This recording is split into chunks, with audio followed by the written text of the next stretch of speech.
प्यारे दोस्तों, अस्सलाम वालेकुम। आप देख रहे हैं इरफानी वर्ल्ड और मैं हूं मोहम्मद इरफान, झारखंड। गरीब बेबस पे जुल्म करना एक रईस को इस कदर भारी पड़ गई कि जिंदगी तबाह हो बर्बाद होकर रह गई।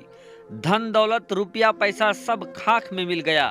क्या है दोस्तों, एक गरीब और एक शेख की दर्दनाक वाकया आपके सामने इस वीडियो में रखने जा रहे हैं। तो दोस्तों भाइयों, जरा सा वक्त निकाल कर इस वीडियो को देखें कि गरीब का हक मारना और गरीब की रोजी छीनना कैसे भारी पड़ गया। एक शेख के लिए दर्दनाक वाकया आपके सामने रखने जा रहे हैं। चलिए दोस्तों, उम्मीद करेंगे आपने चैनल को सब्सक्राइब कर लिया होगा, और नहीं किया है तो चैनल को लाल बटन दबाकर सब्सक्राइब कर लें, बेल के बटन को ऑन कर दें और ऑल नोटिफिकेशन के ऑप्शन को दबा लें और ऑल का ऑप्शन सेलेक्ट कर लें। प्यारे दोस्तों, ये वाकया पड़ोसी मुल्क पाकिस्तान का है, जहां एक इंसान बड़ा ही गरीब था, लेकिन मेहनत और मुशक्कत के साथ वो काम किया करता था।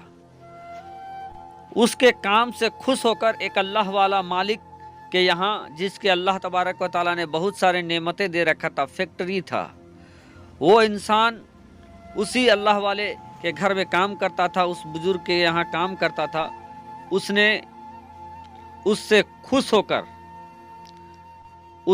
उसके साथ अपनी बेटी का शादी कर देता है, और शादी करने के बाद वो बुजुर्ग अपने मालो कारोबार का मालिक उस शख्स को बना देता है। अब जब वो बुजुर्ग उस शख्स को अपने मालो कारोबार का मालिक बनाता है, तो फौरन से उस इंसान के दिन पलट जाते हैं। जो मुफलिसी गरीबी में रहा करता था, अब अमीरी के चाक चौबंद में आ जाता है। दोस्तों, जो कभी टाट में सोया करता था, अब ठाठ में सोने लगा है। रब तबारक व तआला ने एक झटके में उस गरीब मेहनतकश इंसान के दिन पलट देते हैं। लेकिन प्यारे दोस्तों, जब अल्लाह तबारक व तआला किसी को धन दौलत देता है, तो बहुत सारे लोगों का रिज्क भी उसके साथ जोड़ देता है। और बहुत सारे लोग ऐसे भी होते हैं कि एक बार जब दौलत पाते हैं तो उनका दिमाग फिर जाता है और वो अपने पुराने दिन भूल जाते हैं। और यही हुआ उस गरीब से अमीर बने अशफाक के साथ।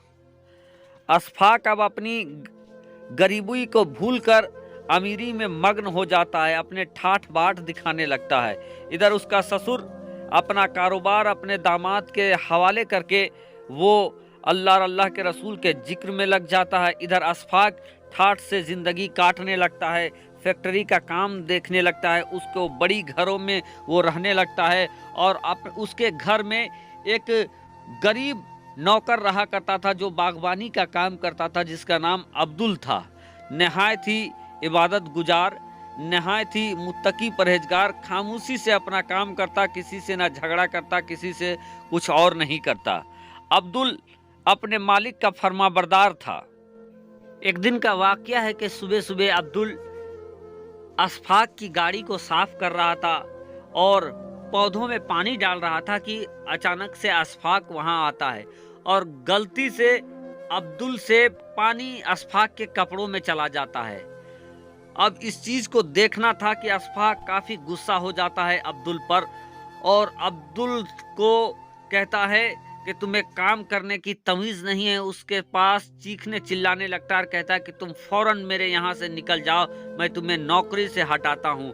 अब अब्दुल एकदम खामोशी के साथ, उसकी आंखों से आंसू निकल रहे थे, वो जार जार कह रहा था, बार बार कह रहा था कि मालिक मुझसे गलती हो गई, आइंदा इस तरीके की गलती नहीं होगी, मुझसे अचानक ये पानी आपके कपड़ों में चला गया, मुझे माफ़ कर दीजिए, मुझे माफ़ कर दीजिए। लेकिन अशफाक के जहन में अपनी गरीबी वो भूल चुका था, उसके जहन में अमीरी नाच रही थी। वो एक नौकर की बात को नहीं सुना। वो नौकर उससे इल्तिजा करता रहा, यानी अब्दुल उससे इल्तिजा करता रहा, लेकिन वो बिल्कुल कहा कि तुम फौरन मेरे घर से और मेरा काम छोड़कर चले जाओ, मैं तुम्हारी नौकरी को, मैं तुझे नौकरी से निकालता हूँ। और गुस्साता हुआ अशफाक अपने घर से निकल जाता है। इधर अब्दुल अपनी लाचारी पर रोता रहता है।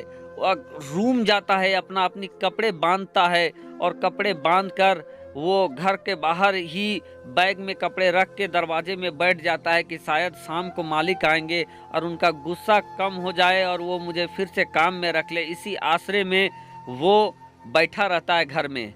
लेकिन जब शाम होती है और अशफाक फिर काम से आता है, देखता है कि अब्दुल उसके दरवाजे में पड़ा हुआ है, बैठा हुआ है, रो रहा है, तो देखकर वो और भड़क जाता है। कहता है कि तुम अभी तक यहाँ से गए नहीं। अब्दुल कहता है कि मालिक, मुझे मेरी गलती को माफ़ कर दीजिए।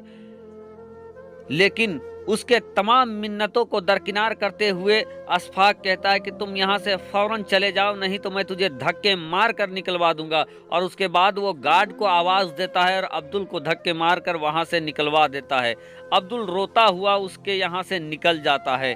दोस्तों, इस मामले का कुछ ही दिन हुआ था कि अचानक से अब्दुल के जाने के बाद अशफाक की फैक्ट्री में आग लग जाती है। आग लगने की वजह से उसका पूरा फैक्ट्री तहस नहस हो जाता है, निस्तो नाबूद हो जाता है। फिर क्या था दोस्तों, कुछ दिनों के बाद उसका तमाम मालो कारोबार ऐसे बर्बाद होने लगता है जैसे किसी के मुट्ठी से रेत निकल जाती है। इसी तरीके से देखते देखते अशफाक के हाथों से धन दौलत सारा खत्म हो जाता है। वो अपने घर बार को बेचकर अपने बेटे को पूंजी देता है, लेकिन उसके बेटे के साथ उसका पार्टनर मक्कारी करता है और वहाँ भी उसका सारा पैसा, रहा सहा पैसा भी डूब जाता है। प्यारे दोस्तों, अब अशफाक दर दर की ठोकरें खाने वाला बन गया। वो एक बाबा के यहाँ पे गया। शायद उसको लगा कि शायद उसके ऊपर किसी ने गलत साया पड़ गया हो किसी का, और इसी के वजह से उसका धन दौलत बर्बाद हो रहा है। इसलिए एक फकीर के यहाँ जाता है। फकीर देखकर कहते हैं कि लगता है तूने कोई बहुत बड़ा गुनाह का काम किया है, लगता है किसी मजलूम का तूने दिल दुखाया है, और यही वजह है कि रब तबारक व तआला तुमसे नाराज हो चुका है और तुम्हारा तमाम धन दौलत बर्बाद हो गया।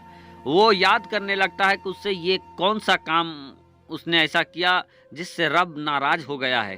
उसके जहन में आता है कि उसने अपने मालिक, अपने नौकर अब्दुल के साथ बड़ा ही ज्यादती किया था। एक गरीब नौकर को, ईमानदार को उसने धक्के मार कर निकलवा दिया था। दोस्तों, जब ये बात उसने उस बाबा को कहा तो कहा, ऐ नादान, तुम फौरन उसको तलाश करो और उससे तुम माफी मांगो। शायद तुम्हारी रोजी उसके रोजी से जुड़ी थी और तूने खुद उसको बाहर कर दिया। दोस्तों, अशफाक की इस बात को सुनने के बाद अब्दुल की तलाश करने लगता है कि अब्दुल को तलाश करके उससे माफी मांगे और हो सकता है रब फिर से राजी हो जाए और उसकी तमाम दौलत फिर उसको मिल जाए।